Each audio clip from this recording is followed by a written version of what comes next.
tayo po nating special topic, how to hydrate fast and what liquids counts as water intake.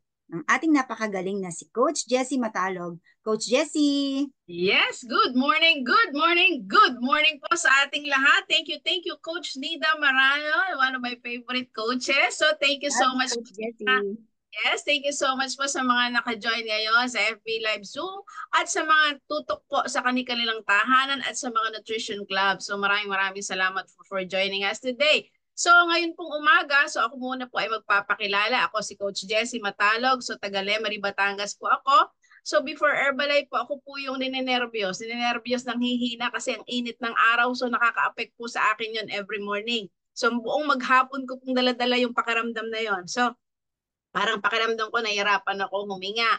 So yun pala, nung nakarating ako sa isang nutrition club, so ang kapal-kapal na pala ng internal fats ko na nakapagdulot sa akin ng ganong pakiramdam. So yun po, after taking the aloe tea shake at naramdaman ko 3 days pa lang nag-iiba na siya, umaayos. Alam mo yung nararamdaman mo mas maginhawa, nalalakad mo na yung mga dati hindi mo naman nalalakad at pinapawisan ka na ng mas maayos. So yun pong ganda ng pakiramdam ko yun ay nagbigay sa akin ng signal para ituloy-tuloy ko siya. 6 years ko na po siyang iniinom ngayon. So at kinakain ng aking buong pamilya. So sa ganda po ng produkto, siya ay aking, syempre, pag maganda, pag-aaralan mo, ano ba yung produktong yan. So, yun po, nagbigay sa akin naman ng chance na makarating ako sa mga training. So, naunawaan ko pa, ano nga ba ang kahalagahan ng sustansya sa ating katawan ng mga proper nutrition. Then, dati po, ako po ay nagtitinda sa palengke.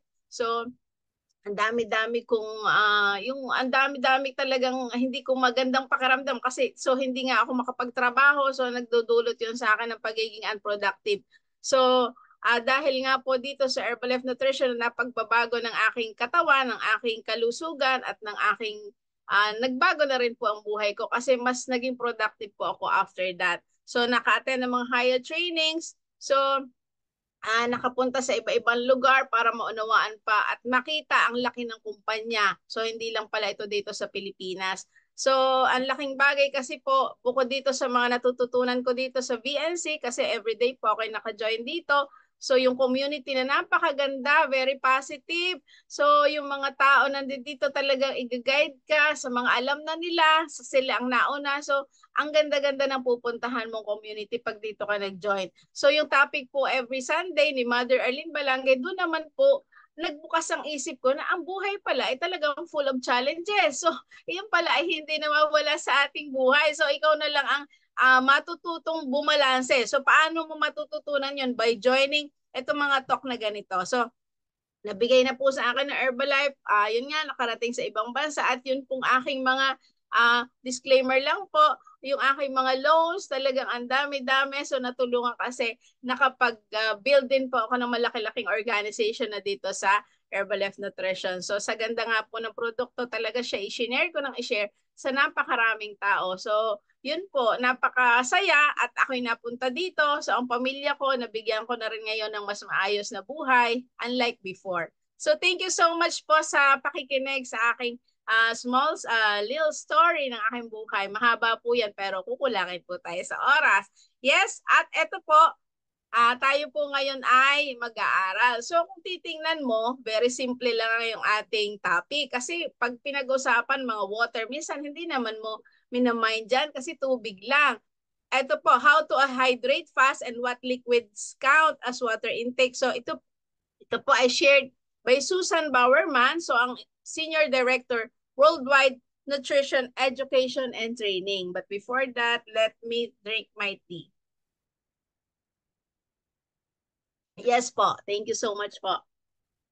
Tuloy na po tayo. So, ikaw ba ay person na active? So, ikaw ba ay person na din na binibigyan mo na rin ang sarili mo ng mga activities or 20% exercise? Kasi po dito sa Herbalife, kailangan talaga din yan. Tinuturo sa atin yan. So, kung ikaw yung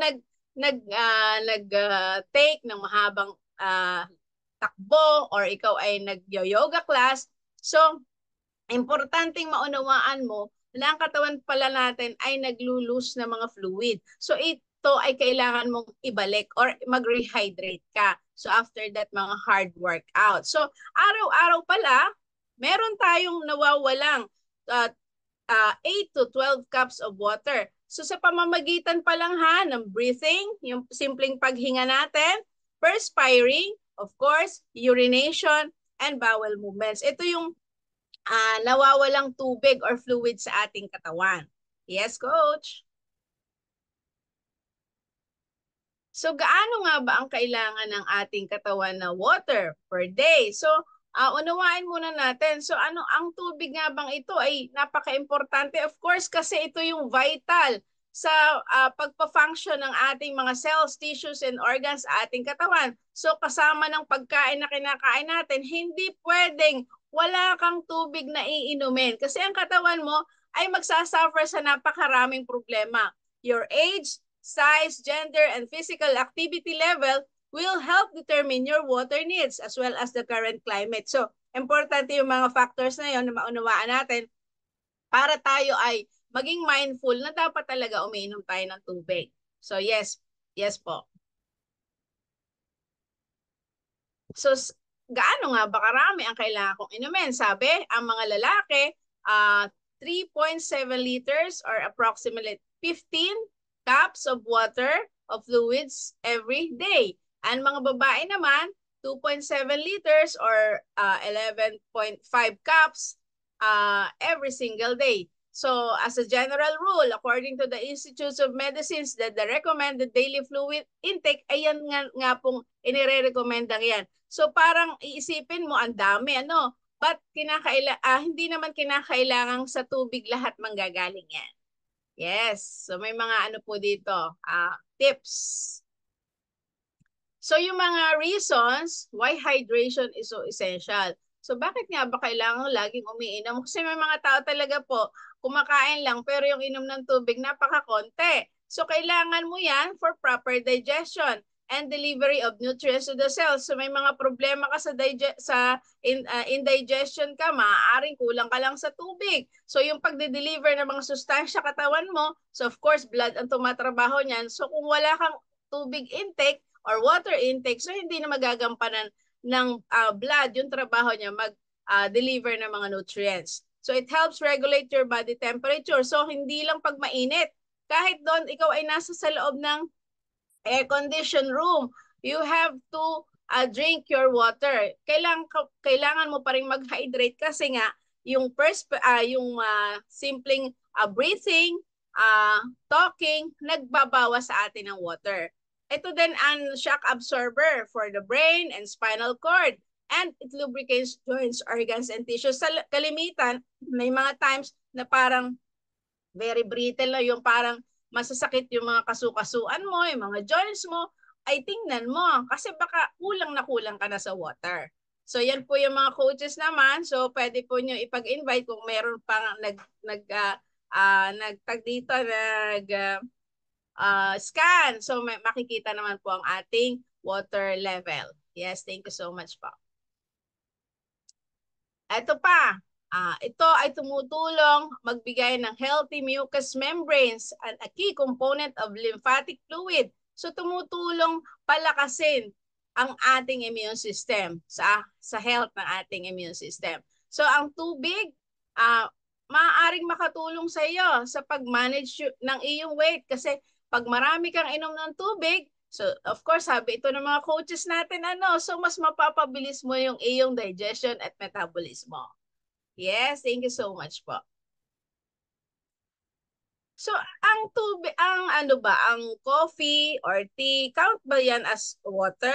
So, as pagka uminom ka, so sabi, about 70 to 80% ng tubig or fluid intake should be provided by beverages. So, at least half of that from water mismo, with lesser contributions from tea, coffee, milk, and other beverage. So, talagang ang tubig talaga yung main natin para magbigay ng hydration sa atin.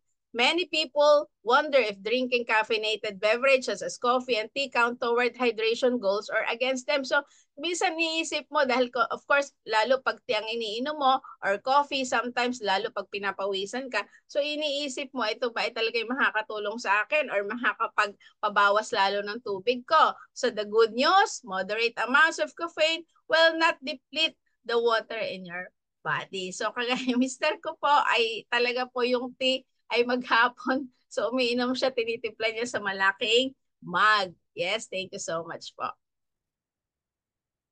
So the remaining 20 to 30% should come from watery foods such as fruits and vegetables. So talagang inire-recommend sa halip na kumain tayo ng mga simple carbs. So itong kainin natin, yung mga watery foods. So yung mga prutas at vegetables, pumili ka, yung mga paborito mo. Of course, laging tatandaan ha, the calorie ng mga pagkain ito.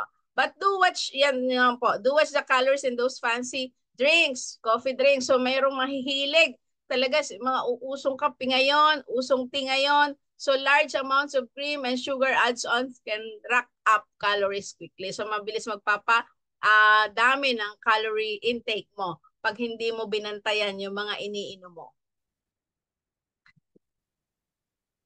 So yes, thank you so much. So dehydration signs and symptoms. Bakit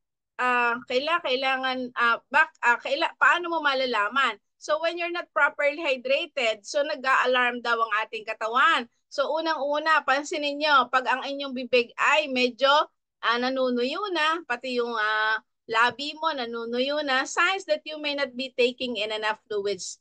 Yun po yung mga signs. So ito po yung mga signs sa ilalim. So dark urine, pansinin nyo, pagka nagwiwiwi ka, gaano ka, ano na yung iyong urine, gaano ang kulay, ano ang kulay. So, yan, dapat na ma-mind mo yan, iisip mo at nabibigyan mo ng pansin.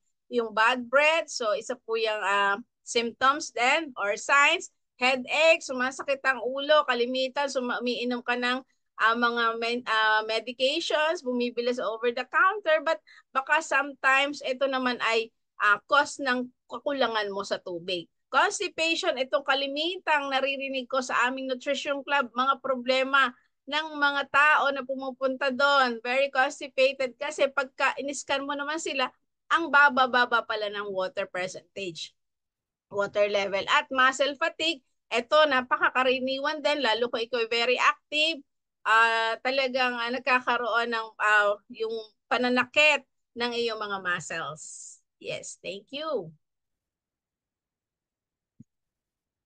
So, tinatanong din, sports drinks and electrolyte drinks ba ay talagang maayos para sa atin? So, sabi, if you are working out intensely for longer than 30 minutes, intense workout ha. So, in a hot or humid environment, so maalinsangan na lugar, so kailangan mo talagang mag-supply not just water, not just plain water. Kailangan mo magsama ng mga ganyan, both during and after exercise. So pag nagsusweat ka or pinapawisan ka, hindi lang water ang nawawala sa iyo, but the important minerals like sodium, chloride, and potassium that need to be replaced. These body salts often called electrolytes. Yun pong electrolytes. Kaya nga pag may problema tayo sa vomiting, yung loose bowel movements, ay importante talaga makapagbalik ng water. So, pwede kang mapahamak doon. Electrolytes can be replaced with specially designed sports drinks that provide fluid and the right balance of electrolytes that have been lost during lost through perspiration. So, importante pala talaga yung mga electrolyte drinks na yan. Yes, thank you so much po. So, paano naman magha-hydrate ka ng mas mabilis? Creative ways to up your fluid intake. So, yun, start your day with a big glass of water. So, of course, pagising sa umaga, laging ilalagay mo na sa isip na kailangan ko talagang makainom kasi ito kailangan ko buong maghapon para hindi mo siya nakikalimutan. Bago yung coffee and tea mo, you'll create a good habit that can last a lifetime. Magiging ano mo na siya, manner or na magiging routine mo na yung pag-inom. Pag inumpisahan mo siya ngayon, hindi bukas, ngayon. If you tend to spend a lot of time at your desk, so may mga trabaho tayo na dyan lang sa area mo, hindi ka lalabas, or kailangan mag-set ka na ng mga pitcher of water sa desk mo para every morning pa lang para nare-remind ka yung tubig mo. Pag nakita mo kasing puno pa yan or kulang pa yung konti pa lang yung naiinom mo, ibig sabihin talaga hindi ka pa nakakainom. So, ano ka, aware ka.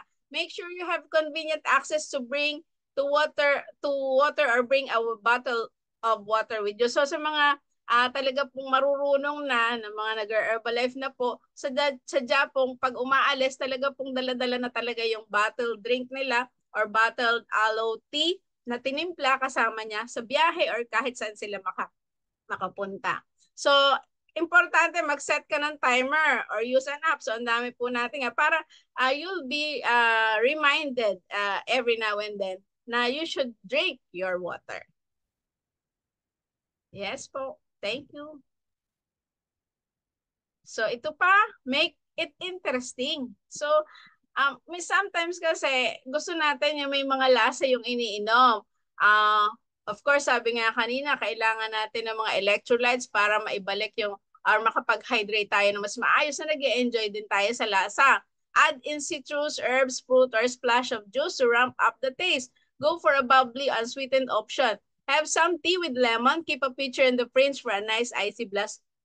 So yun, mag-ready ka na. So kami po dito sa bahay, wala na po kaming other beverage or other mga electrolytes na tinatawag na yan. So talaga po for 6 years, ito na po yung naging katulong ko na mas mapaayos yung aking kalusugan. Kasi nga po, sometimes gusto din nating uminom ng mga may lasa. Ito pong aloe tea, pag pinagsama mo yan, ay napaka sarap at napaka nutritious beverage na mabibigay mo sa katawan mo. Hindi lang ikaw. Yung anak ko po na dati ang hilig na kung ano-anong iniinom yung anak kong lalaki. At mas malaki pa po dyan yung mug niya. So titimplahan niya yun ng aloe and tea. Yun na yung iinumin niya. So nakalibre na po kami doon sa mga sugary beverage.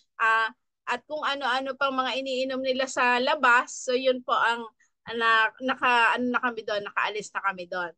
So include more watery fruits in your diet. All fruits and veggies are good, but especially yun, yung mga melons, leafy greens, and cucumbers dahil nga po sa mga nutrient dala-dala nito. So mag-consider ka or yung halimbawa kakain ka, so having soup, sabi ni Susan Bowerman, before meals, they can help hydrate you and make your meal more filling. So ibig sabihin, pag ano ka na ng mga tag dito ng mga soups na yan, of course busog ka na rin. So hindi ka na rin mapapakain ng napakarami. So keeping yourself hydrated and rehydrating quickly after fluid loss can help your body maintain and perform the way you need it. So kailangan natin ito na matutunan dahil ito din po ang magdidikta sa atin para sa ating mas maayos na kalusugan. Yes, meron pa po tayong sunod.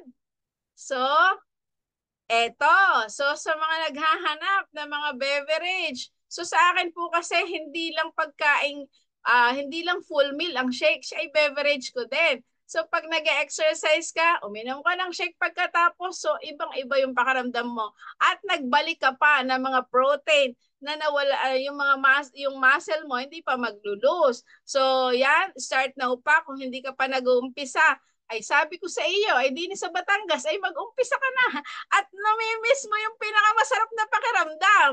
So, high protein iced coffee kung magme-merienda ka. So, minsan, gusto mo ng iba naman, high protein iced coffee. Kasi ito, very low on calorie, maliit din yung caffeine, nasa 80 milligrams lang at napakababa din ng calories. So, sa akin, pwede mo din siyang isama sa shake. Kasi sa amin po sa aming bahay kami ay gumagawa ng magkakalahok, magkakasama. So, masustansya na, hindi ka mag-aalala sa calorie intake mo at magbibigay pa sa iyo ng masarap na pakiramdam. So, tandaan lang natin, ang mga pagkain ito ay hindi naman ginagamit na panggamot sa anumang uri ng sakit. Ito ay sustansya na kakainin natin on a daily basis. So, maraming salamat po. Salamat kung may naintindihan kayo sa aking mga diniscuss ngayong umaga. At of course, ito ang ipagmamalaki mo talaga pag nasa Herbalife Nutrition ka. Herbalife Nutrition is #1 in the world. Meal replacement and protein supplements combined. And #1 in the world, weight management and well-being. At of course, #1 in the world, active and lifestyle nutrition. Kung nasa Herbalife ka, very proud ka kasi ito yung mga dala-dala mong mga selyo dito sa kumpanya na sinamahan mo. Thank you so much, Coach Nida. Coach Alvin, maraming salamat po. Thank you. Thank you, Coach Jessie. Ayan, narinig nyo kung gaano ka-importante ang water. Ang galing talaga ni Coach Jessie. And yung mga created ways para talagang yung fluid intake natin and para sa mga health